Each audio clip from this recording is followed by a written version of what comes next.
make a film, take $50,000, come and show me a rough cut. If it makes any sense, I'll give you more money on a step deal and just finish your film. And in this track, we had a film in Sundance.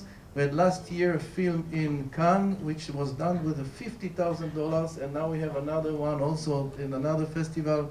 So basically it's answering the needs of the industry. And of course we have the other, which are more heavy in terms of budgets and so on. The sources of financing, there's no way of making a movie in Israel without public money. There's practically no way, or not practically, no way. So basically we are the first door that everybody knocks on. Once we decided to go for a film, it has a chance to get made. We will give him a letter. The money will be waiting on the shelf for 6 months. With our letter, they start shopping around for additional financing.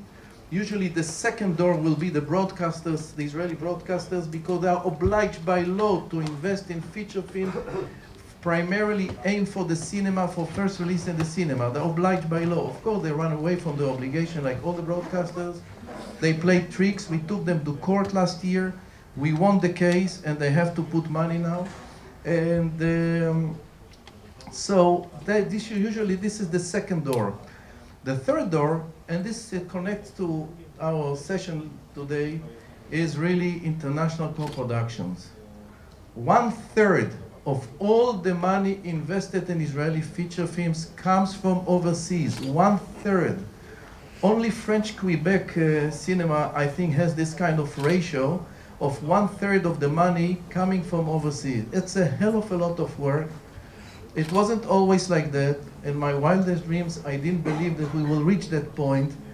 But apparently there's something in the power of the stories and in the talent of the filmmakers and the skills of the producers. When they all come together, somehow they create a certain confidence with financiers throughout the world. And we have a tremendous investment in the Israeli feature films, 1/3. But not every film fits, of course, you know. And for me, I can go forever and give you a whole lecture about the downside of co-productions. Because basically, it's not a magic formula, and we have to be very careful when we think about co-productions. And we have to get into a co-productions, as we say, eyes wide open, and be absolutely careful and understand what we are getting ourselves into. But of course, for small countries with small budgets, that the filmmaker wants to make a film which is on a certain budget level, you have no other choice but to go out and try and venture into the world. But venturing into the world there's always a price to pay. But I'll leave now this whole thing about what it is international production. Our form of participation is in the form of an investment. We invest. It's not a soft loan. It's not a grant. We are investors. But we don't own the film. The film contractually is owned by the producer or by the producing team. We are allowed to invest up to 70% of the below the line. And still, we will be an investor, but we will not have any ownership of the negative in terms of like a right ownership, if you understand what I say.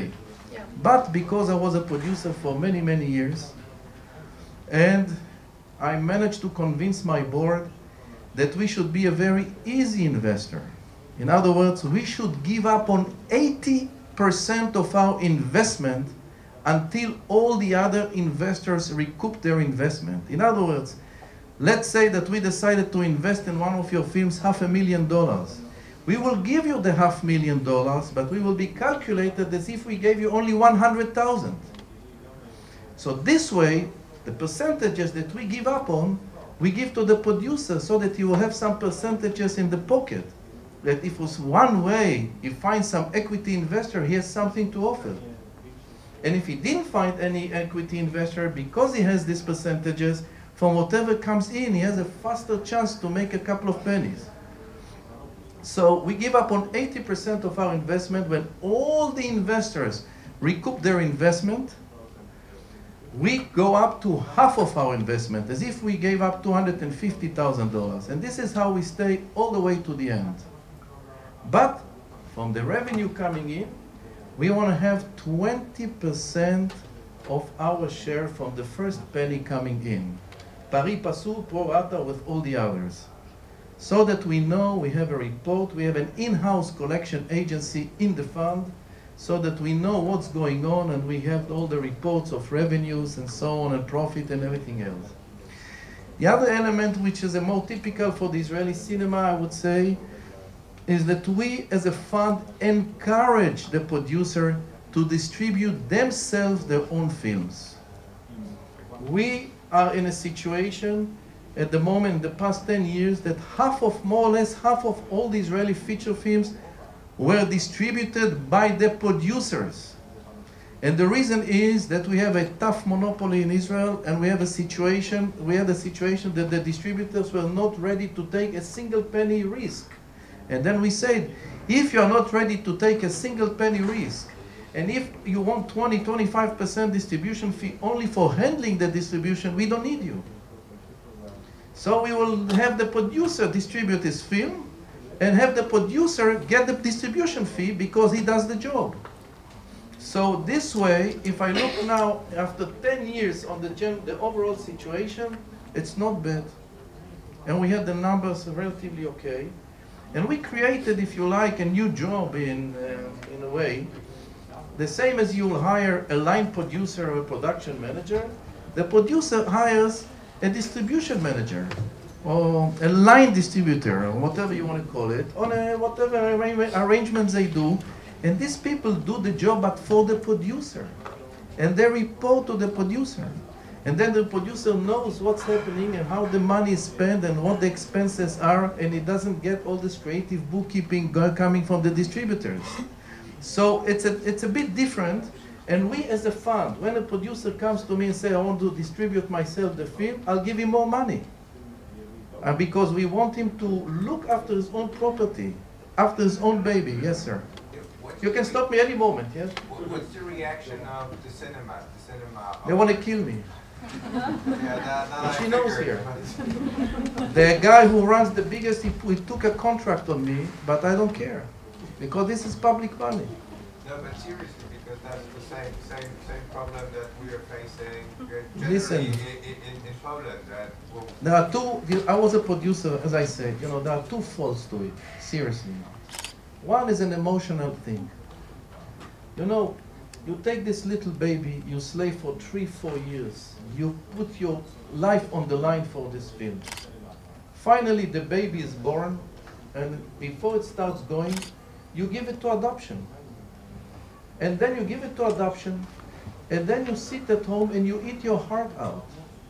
Because if you gave it to someone who takes care of your kid, it's okay. But if you gave it to someone who doesn't give a damn about your kid, you are dying. This is an emotional element. This is your baby. And always you have to ask, whose film is it anyway? I believe that the film is the producer. The producer is the one that he and his team put their life on the line for this film. And they should control the fate of the baby. But it doesn't mean that you don't have to talk to distributors, that distributors are bad people, not at all. But you have to have a hand and keep your baby and make sure that at least they try the best they can. So this is the emotional side. Then there is the financial element. The financial element, I mean, we can control today because we have an electronic system and everything is okay, and we monitor very carefully the whole Israeli releases and so on. And we do very well, relatively well, actually very well in the box office in recent years. We have a problem with the cinema owners. But there's one cinema owner, but the others will always give you a venue. A lot of the deals are done between the producer and the exhibitor. And you do what we call in America a four-wall deal. You know, basically I'll give you my hall, my seat, my carpet, and do what you